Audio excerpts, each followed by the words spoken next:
लेकिन ये भात सबको मिलता रहे, कोई भूखा ना सोए। चावल हो, गेहूं हो, दालें हो, फल हो, सब्जियां हो, फल फूल से लदी हो औषध अमोघ सारी, देश में कोई कमी ना रहे। और अपना देश भी छोटा मोटा देश थोड़ी है। अमेरिका की आबादी 30 ही करोड़ है, अपन तो 145 करोड़ है। 145 करोड़ लोगों का पेट भरना है, और वो काम करता है अन्न उगाने का किसान। इसलिए किसानों की सेवा मेरे लिए कृषि मंत्री के रूप में भगवान की पूजा है। मैं पूजा मान के ये काम करता हूं। प्रधानमंत्री जी ने मुझे जिम्मा दिया कृषि मंत्री का, ग्रामीण विकास मंत्री का, तो उनके नेतृत्व में मुझे कुछ सूझता ही नहीं है। किसान मेरे रोम रोम में रमे हैं और खेती मेरी हर सांस में बसी है। हम कैसे और अच्छा करें खेती में? प्रधानमंत्री जी के नेतृत्व में अन्न के भंडार भरे मुख्यमंत्री जी। अभी थर्ड एस्टीमेट आया है, रिकॉर्ड उत्पादन हुआ है, ऑल टाइम हाई। चावल हो, गेहूं हो, मक्का हो, मूंगफली हो, कभी इतना पैदा ही नहीं हुआ। ऑल टाइम हाई रिकॉर्ड बनाया। उसके लिए मैं किसानों को, भारत के किसानों को, उड़ीसा के किसानों को हृदय से बधाई देता हूं। और मोहन जी, आपने भी आते ही कमाल कर दिया जी। 2300 की धान 31 में खरीद ली भाई। जरा जोर से ताली तो बजाओ। किसान पैदा भी करे लेकिन दाम भी ठीक मिल जाए। तो एक तरफ ठीक दाम के लिए Modi ji minimum support price घोषित करते हैं, और मांझी जी उसमें और जोड़ देते हैं कि और ले जाओ 800 रुपया। और बहनों को भी कम नहीं दिया है। सुभद्रा योजना, मध्य प्रदेश में लाडली बहना, उड़ीसा में सुभद्रा योजना, 10,000 रुपया साल बहनों को। यही तो जनता की सेवा और यही भगवान की पूजा है। लोगों की जिंदगी बदलना ही अपना काम है। अगर लोगों की जिंदगी में खुशहाली आ गई तो अपना सरकार चलाना सार्थक हो गया। और इसी भाव से कृषि विभाग और अच्छा कैसे करे? उत्पादन के आंकड़े अगर मैं आपको बताऊं, इस साल 3,539.59 लाख मीट्रिक टन खाद्यान्न हुआ है। पिछले साल से 216.61 लाख मीट्रिक टन ज्यादा। लेकिन रुकना थोड़ी, और पैदा करना है, क्योंकि हमारी भी जरूरत है। और भारत केवल भारत के जनता का पेट नहीं भरेगा, हमको दुनिया का फूड बास्केट बनना है। कई देशों को हम अनाज एक्सपोर्ट करेंगे, ये स्थिति पैदा करना है। हमारा चावल, हमारा गेहूं, और कोरापुट का जैविक चावल क्या जबरदस्त है। अब ये चावल दुनिया में क्यों नहीं जाना चाहिए? ये चावल उड़ीसा में नहीं रहे, दुनिया में जाए, एक्सपोर्ट करें, ताकि दुनिया भी हमारा जगन्नाथ का भात खाए और बाहर से पैसा भी किसानों के पास आए। और ये उत्पादन और बढ़ाना है। प्रधानमंत्री नरेंद्र मोदी जी की रणनीति उत्पादन बढ़ाने की, खेती को लाभ का धंधा बनाने की 6 सूत्री। नंबर 1, उत्पादन बढ़ाना है। नंबर 2, लागत घटाना है। पैसा ज्यादा लग गया और उत्पादन बढ़ गया तो बचा ही नहीं है। हिसाब किताब लगाए तो पता चला कुछ बचे नहीं, खाते ही में चला गया, बीज में ही चला गया सब। तो पैसा बचना भी चाहिए ना किसान को।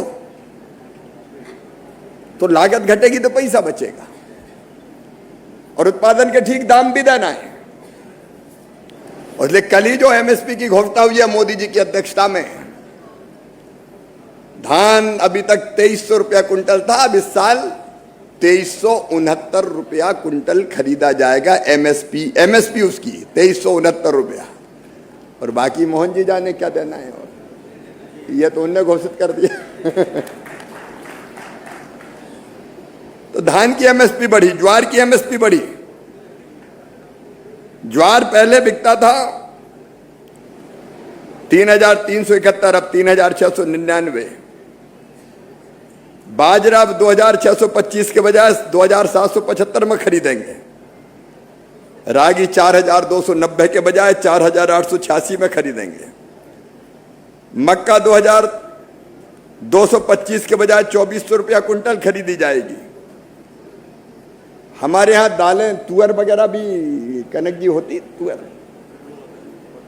तुअर का हमने तय किया है 7,550 रुपया कुंटल के बजाय 8,000 रुपया कुंटल खरीदी जाएगी तुअर। ऐसे ही मूंग भी 8,682 के बजाय 8,768। हर एक चीज के दाम बढ़ाए, आपने कल देखा होगा। ये भारतीय जनता पार्टी मोदी जी का फैसला है। किसान भाइयों, उत्पादन में जितनी लागत आती है उसमें 50% मुनाफा जोड़ के 100 रुपया अगर लगते हैं तो 50 जोड़ से कम 150 रुपया कुंटल बिकना चाहिए, तब तो फायदा होगा। तो 50% कम से कम लागत जोड़ के, ज्यादा हो जाए कम नहीं होगा। लेकिन एक काम और, उत्पादन बढ़ाना है तो सबसे जरूरी चीज है बीज। अच्छा बीज चाहिए तो फायदा होगा ना। और मैं इसके लिए आईसीआर के वैज्ञानिकों को बधाई देना चाहता हूं। निरंतर रिसर्च करके अपने साइंटिस्ट, अपने वैज्ञानिक लैब में, प्रयोगशाला में अच्छे बीज तैयार कर रहे हैं। अभी धान की 2 किस्में इन्होंने तैयार की है, एक अलग पद्धति से, जीनोम एडिटिंग पद्धति। उसकी विशेषता यह है कि उत्पादन 20 से 30% ज्यादा होगा और 20 दिन पहले आ जाएगी तो पानी बच जाएगा। तो कई अच्छे बीज बताते, मैं बहुत बनाते, मैं विस्तार में नहीं जाता। और कैसे खेती करनी चाहिए उसके लिए भी इनने कई शोध की है। मिट्टी कैसी है, मिट्टी में कौन सी फसल, कौन सा बीज अच्छा होगा, ये भी इनके पास है। तो ये वैज्ञानिक ज्ञान के भंडार है। यहां की जलवायु में, यहां की वर्षा कितनी होती है, यहां की माटी में कौन से तत्व हैं, उसके हिसाब से कौन सी फसल, धान भी बोना तो कौन सी धान और कैसे बोना है, ये पूरी जानकारी इनके पास है। और ये थोड़े मोड़े नहीं है, 16,000 है वैज्ञानिक केवीके के मिला के। ये केवीके भी यही काम करता है। मैं केवीके के मित्रों को कहना चाहता हूं, उनकी समस्याओं से मैं परिचित हूं और उसके समाधान का रोड मैप हम बना रहे हैं। वो चिंता ना करें, वो यहां मेहनत से काम करें किसानों के बीच में। तो ये जो ज्ञान है, विज्ञान, शोध जो किया, रिसर्च, वो किसान के पास खेत में पहुंचना चाहिए। नहीं तो एक तरफ ज्ञान दिए बैठे लैब में वैज्ञानिक और यहां किसान खेत में खेती कर रहा है, दोनों का तालमेल नहीं था। तो ये विकसित कृषि संकल्प अभियान का मतलब यह है कि वैज्ञानिक लैब से निकल के खेत में किसानों के बीच आए, गांव में आपके साथ बैठे और आपको बताएं कि ये माटी ऐसी है, इसमें इतना पोटास है, इसमें इतना ऑर्गेनिक कार्बन है, इसमें इतनी नाइट्रोजन है, तो यहां ये बीज लगाओ। ये किसान को बताना चाहिए इनको। तो अब ये सारे वैज्ञानिक लैब से निकल के और आपके गांव में आ रहे हैं आज से।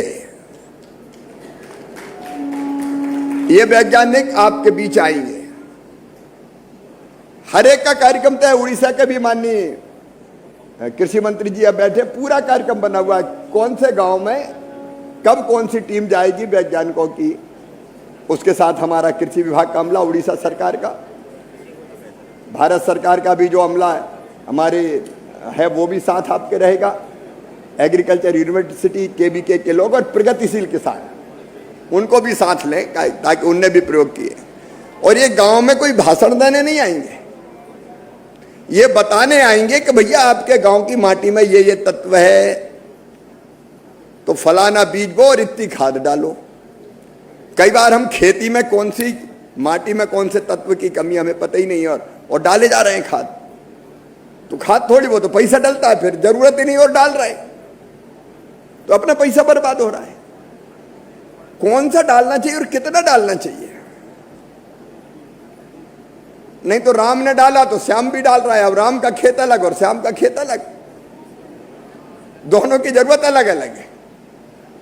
इसलिए जो सॉइल हेल्थ कार्ड बनाए उसमें मिट्टी के तत्व पता है, तो उसके हिसाब से खाद डालना ही आपको बताएंगे आगे। जितनी जानकारी, देखो लाल बहादुर शास्त्री जी ने नारा दिया, जय जवान जय किसान। जवान सीना पर तैनात है, और पाकिस्तान ने हिमाकत की थी तो 3 दिन में घुटनों पे ला दिया पाकिस्तान को हमारे जवानों ने।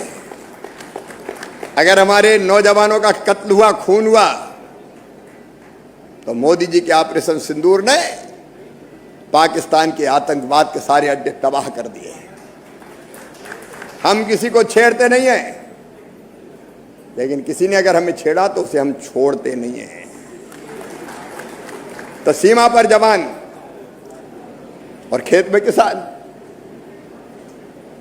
तो ये खेत में जो किसान बैठा है, इसके पास वैज्ञानिक आएंगे, आपको सारी बात बताएंगे, और उसके हिसाब से आप अपनी खेती में सुधार करो। और दूसरी चीज ये, और आपको समस्या आती है तो आप वैज्ञानिकों को बताओ कि फलाना रोग लग जाता, फसल बर्बाद हो जाती है। मैं कर्नाटक गया था तो वहां सुपारी के पेड़ सूख गए, बर्बाद हो गए। तो ये वैज्ञानिकों का काम है कि यहाँ कोई बीमारी है, कोई ऐसी चीज है जिससे फसल अच्छी नहीं हो रही, तो किसानों को बताए कि ये करे, और नहीं तो शोध करे, रिसर्च करे कि इस बीमारी से लड़ने का क्या उपाय है, ताकि किसान की फसल खराब ना हो।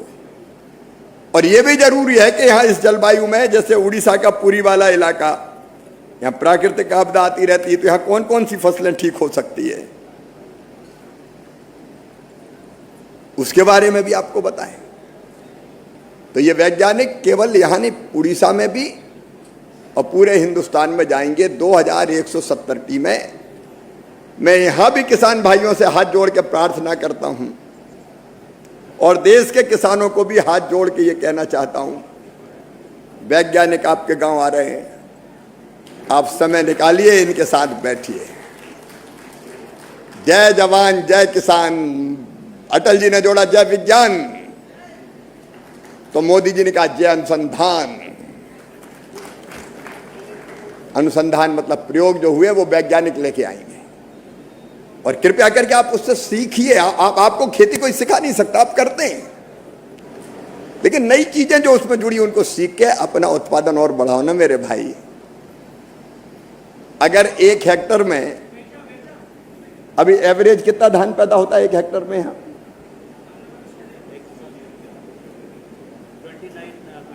29 क्विंटल।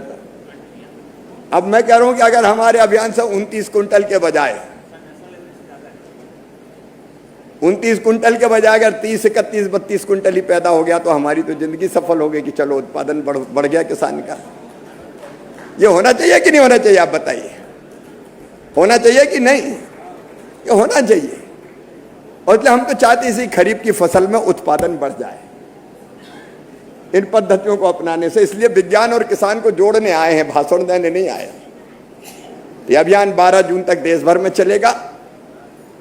इसका पूरा लाभ उठाएं, और वैज्ञानिकों से मेरा कहना है कि देखो, ये जो सेवा करने आप जा रहे हो, इससे बड़ा पुण्य कोई हो नहीं सकता। अपना ज्ञान बांटो ना भाई। और ऐसा नहीं हो वैज्ञानिक सोचेंगे पता नहीं कहाँ प्रधानमंत्री और कहाँ का ये कृषि मंत्री आ गया, भेज रहा गांव में जाओ।